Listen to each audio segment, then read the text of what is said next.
Kenapa cowok itu tidak membalas? Dia terus dipukul. Ini kerugian besar baginya. Petik 2. Beraninya orang miskin membalas dan memukul orang kaya? Tagihan medis mungkin tidak berarti apa-apa bagi orang kaya, tetapi bagi orang miskin, jumlah uang itu lebih penting daripada nyawa mereka. Banyak pelanggan yang sudah mundur ke pintu restoran merasa tidak adil bagi Jordan. Tentu saja, mereka semua mengambil ponsel mereka dan mengambil foto tempat kejadian jika pembuat onar, Tyler, menyangkal tindakannya sesudahnya. Di sisi lain, Hailey dan Rachel, yang seharusnya mengkhawatirkan keselamatan Jordan, sama-sama memikirkan hal lain saat ini. Dulu, Jordan tidak pernah ragu untuk memukul Drew, tapi sekarang, dia bahkan tidak berani memukul Tyler. Mungkinkah Jordan benar-benar diusir dari keluarganya, jadi dia tidak berani bertarung sekarang? Petik 2. Hailey secara bertahap mulai percaya bahwa Jordan tidak berpura-pura. Jika Jordan benar-benar menjadi tidak punya uang, dia akan meninggalkannya. Pada saat ini, Tyler telah mengambil kursi ketiga dan mengangkatnya tinggi-tinggi, siap untuk menghantamkannya ke Jordan lagi. Namun, kali ini Jordan tidak memberinya kesempatan untuk menyerang. Jordan dengan cepat melangkah maju dan meraih kaki kursi dengan kedua tangan, menyangkal Tyler memiliki kesempatan untuk melempar kursi sama sekali. Brengsek! Baik Tyler dan Jordan mengangkat tangan mereka tinggi-tinggi untuk menangkap kursi di udara sambil saling berhadapan.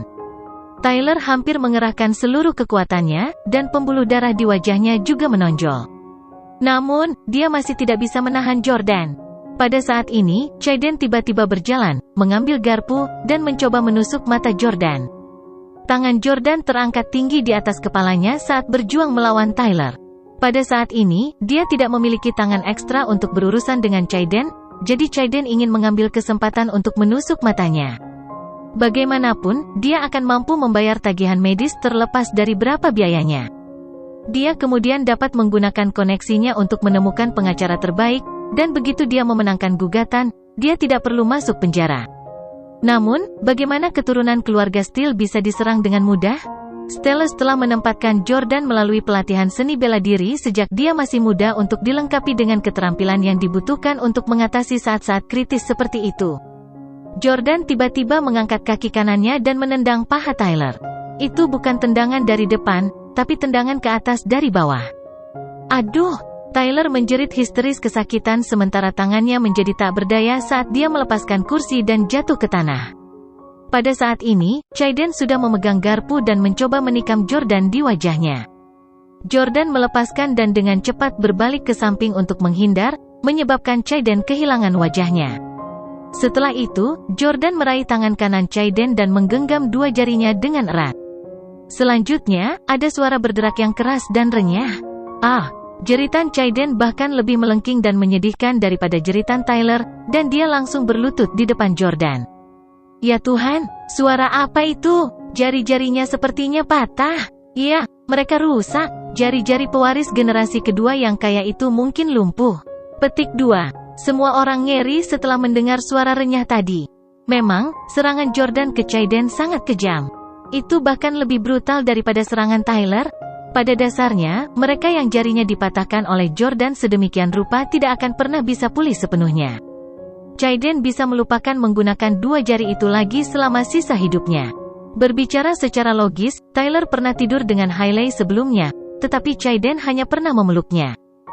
Jordan seharusnya membalas Tyler dengan cara yang lebih kejam dibandingkan dengan Chaiden. Namun, dia lebih brutal terhadap Chaiden daripada Tyler. Itu karena Tyler akan dikebiri oleh Salvatore cepat atau lambat, dan Jordan tidak perlu melakukannya sendiri.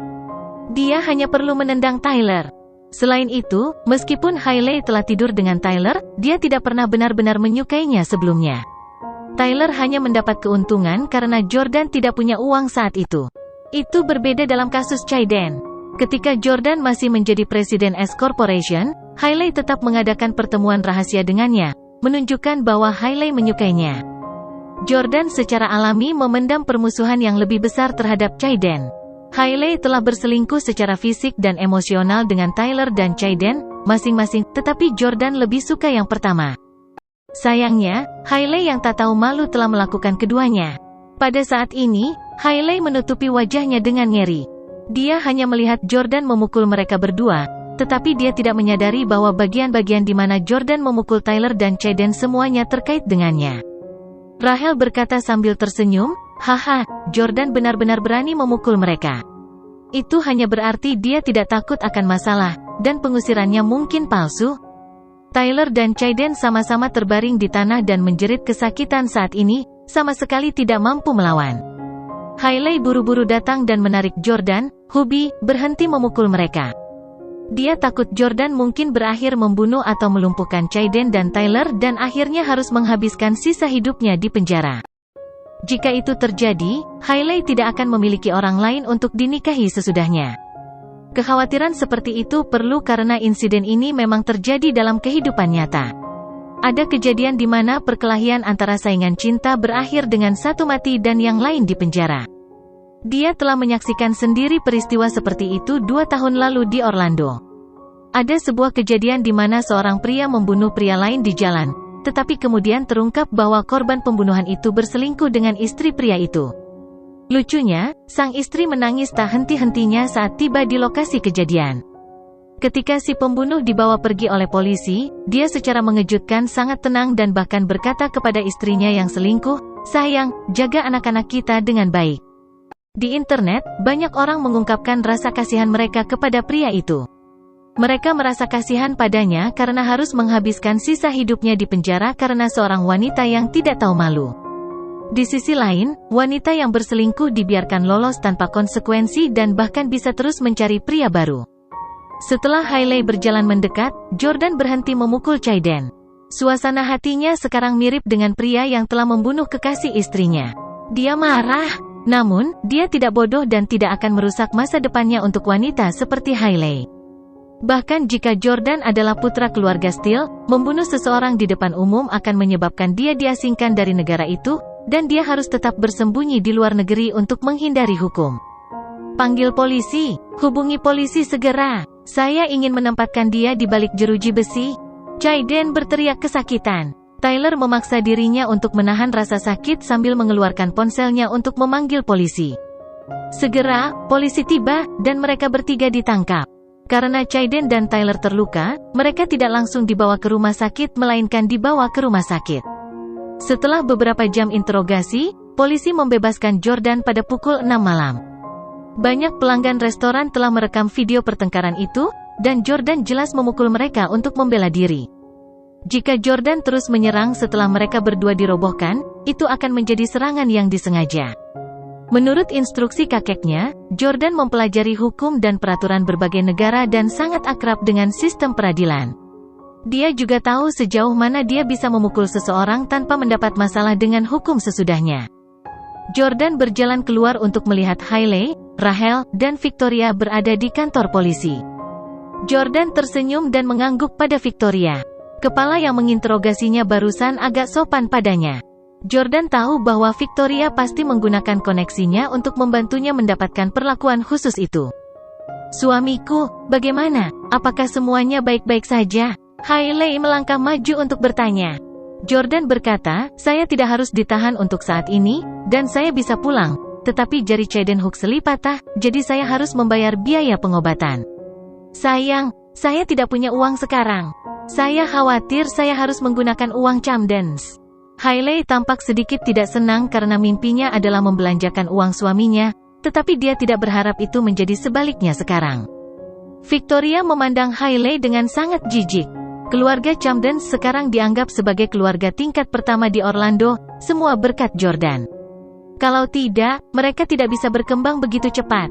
Victoria melangkah maju dan berseru, "Saya akan membayar biaya pengobatan?" Hailey langsung tidak senang, dan sahabatnya, Rahel, menyela, "Nona Clarke, siapa Anda di Jordan? Siapa kamu untuk membayarnya?"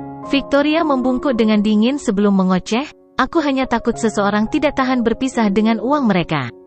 Bagaimanapun, Caden Huxley pasti akan memeras Jordan dengan sejumlah besar uang. Hailey sangat marah, dan dia berteriak, "Aku tidak ingin kamu ikut campur dalam urusan antara aku dan suamiku." Jordan juga tidak bisa menggunakan uang Victoria. Karena itu, dia berterima kasih padanya tetapi membantah, "Victoria, terima kasih, tapi aku tidak bisa menggunakan uangmu." Victoria berkata, "Jordan, Chaiden Huxley telah mengajukan tuntutan hukum untuk menuntut Anda karena sengaja menyerangnya dan menyebabkan luka parah padanya. Mereka pasti akan memanfaatkan kemahiranmu dalam seni bela diri dan menggunakannya untuk melawanmu. Tapi jangan khawatir, saya telah menyewa pengacara terbaik di Orlando untuk membantu Anda. Bagaimana kalau kita makan malam dengan teman-temanku yang bekerja di pengadilan malam ini?" Dalam beberapa jam terakhir, yang dilakukan Hailey hanyalah menunggu dengan bodohnya kakek Jordan untuk campur tangan sehingga dia dapat menentukan apakah Jordan benar-benar tidak diakui. Dia sama sekali tidak peduli dengan kesejahteraan atau tuntutan hukum Jordan. Namun, Victoria telah melakukan panggilan telepon yang tak terhitung jumlahnya dan menyewa pengacara terbaik untuk membantunya. Sebaliknya, Hailey sama sekali bukan istri yang memenuhi syarat. Hailey dan Victoria sama-sama cantik, dan sebelum ini, mereka berdua adalah wakil presiden S Corporation. Namun, Hailey adalah bocah manja yang suka dimanjakan dan sangat bergantung pada pria.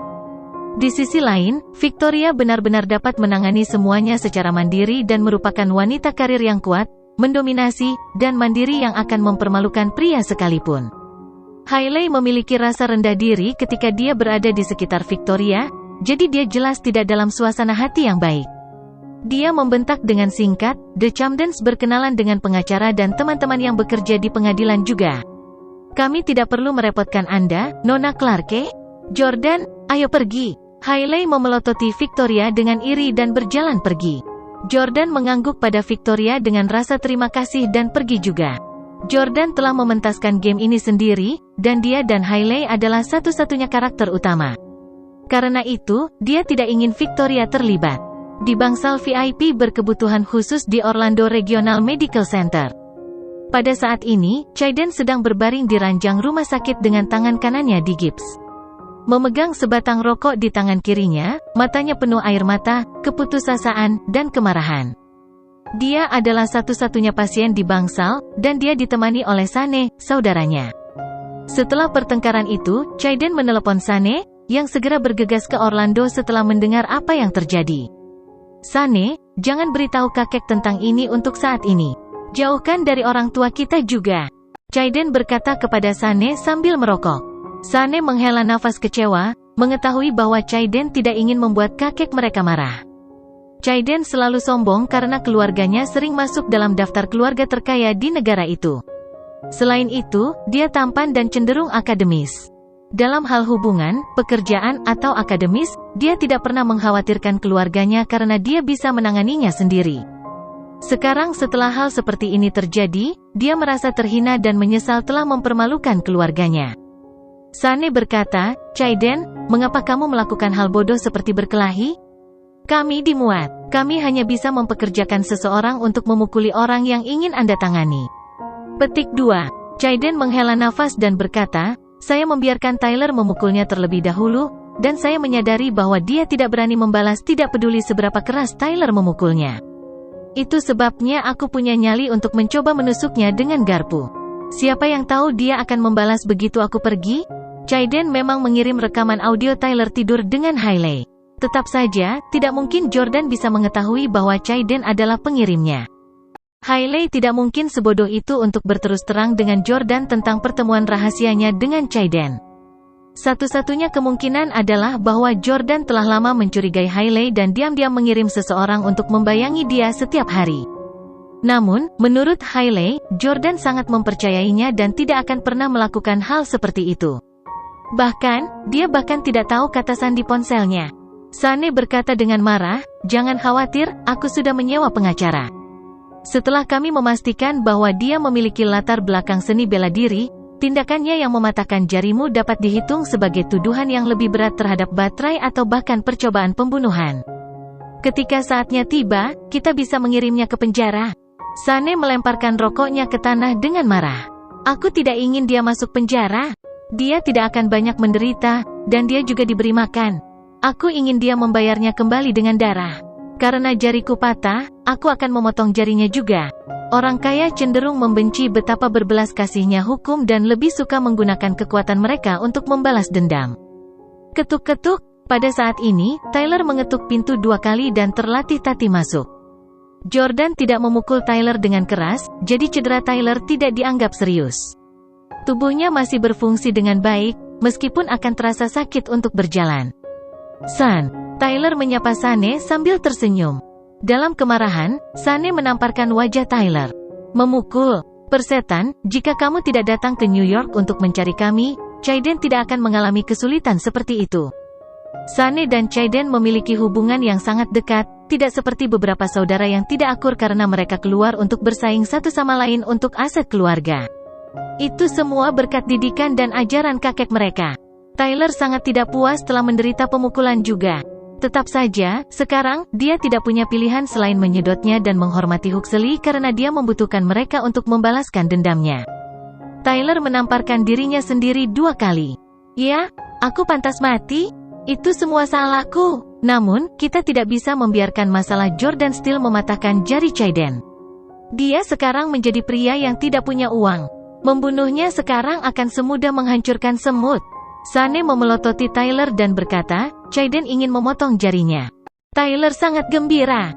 Dia berkata, kamu akan membayarnya kembali dengan koinnya sendiri. Itu keren. Saya kenal seorang gangster di Orlando bernama Salvatore, dan banyak dari bawahannya adalah petarung top dari Asia Tenggara. Mereka sangat kejam dan brutal.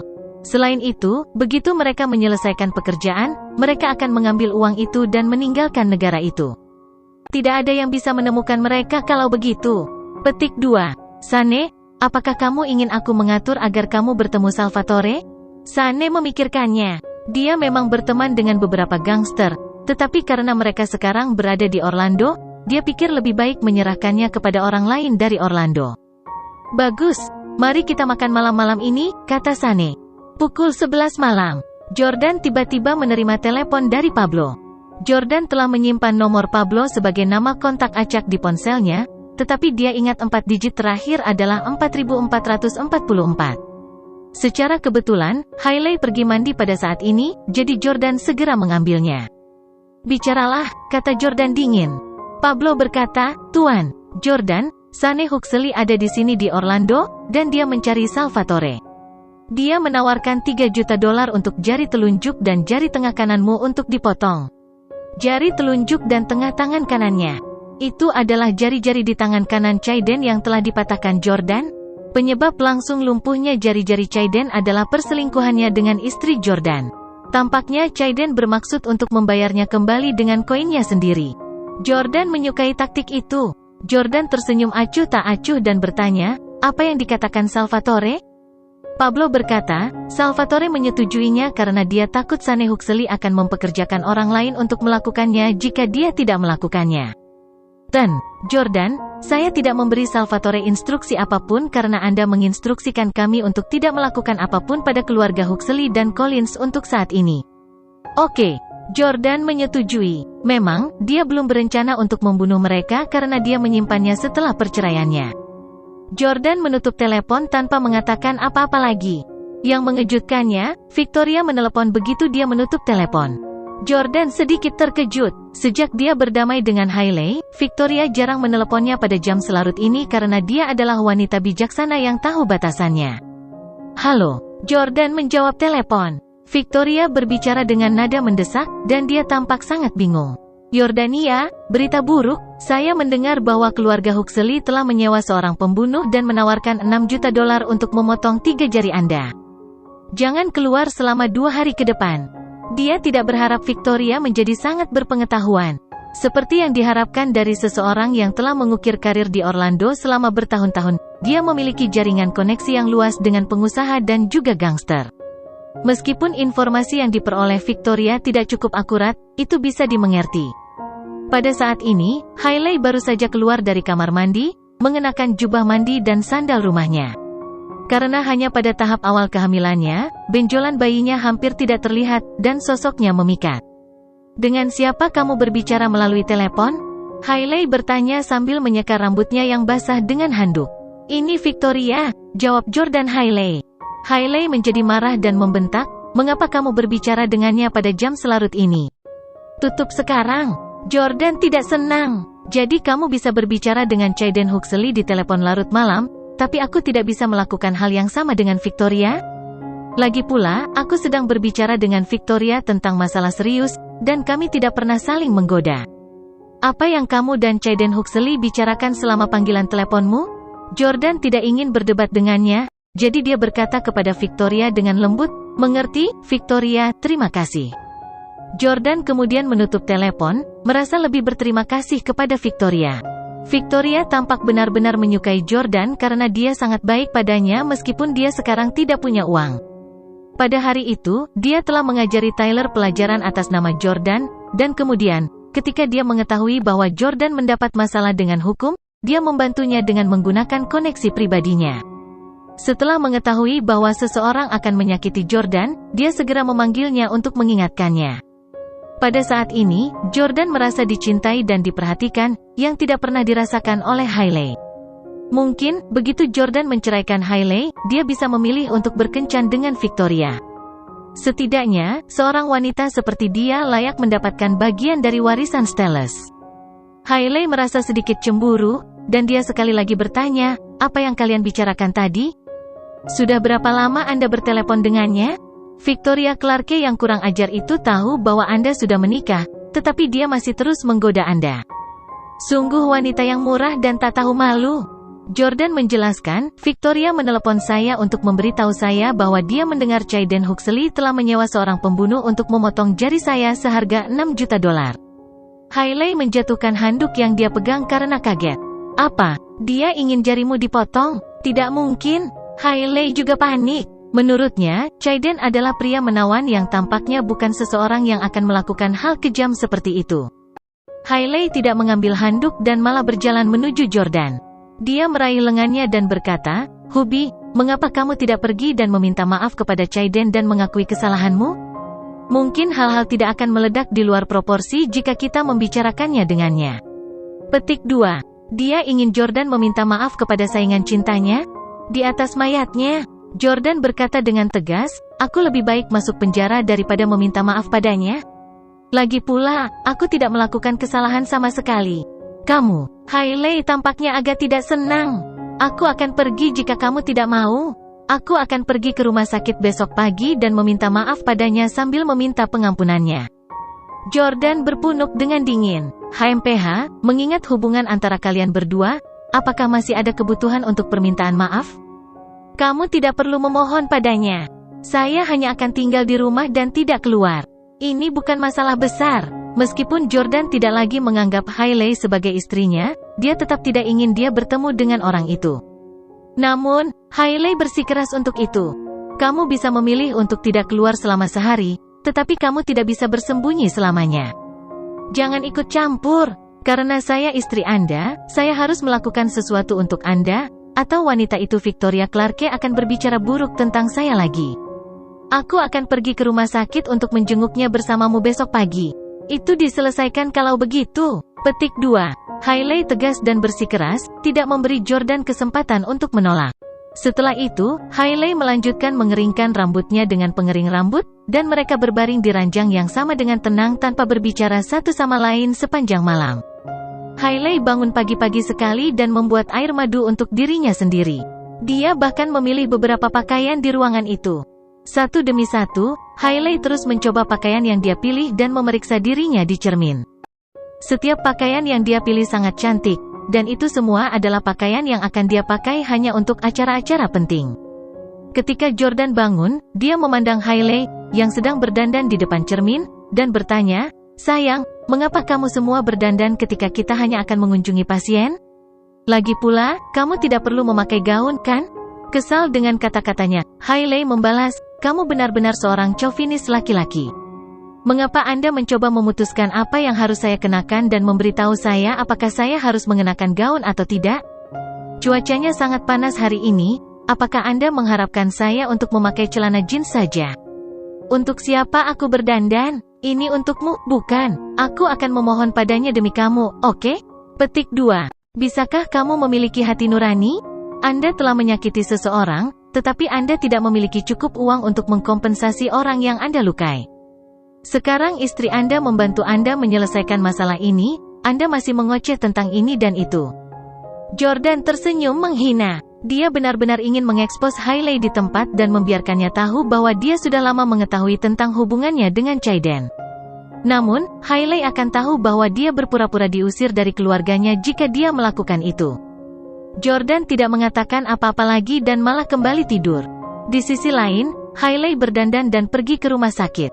Di ruang VIP rumah sakit, Chaiden memegang ponselnya dengan tangan kirinya dan menatap layar dengan bosan ketika dia tiba-tiba mendengar seseorang mengetuk pintu 2 kali. Masuk, pintu bangsal didorong terbuka perlahan, dan bahkan sebelum Hailey masuk, aroma harum tercium ke hidung Chaiden. Parfum yang dikenakan Hailey hari ini adalah Chanel Chance Eau de Parfum yang diberikan Chaiden kepadanya sebelumnya. Wow, dewiku ada di sini. Suasana hati Chaiden terangkat begitu dia melihat Hailey, dan dia segera duduk tegak.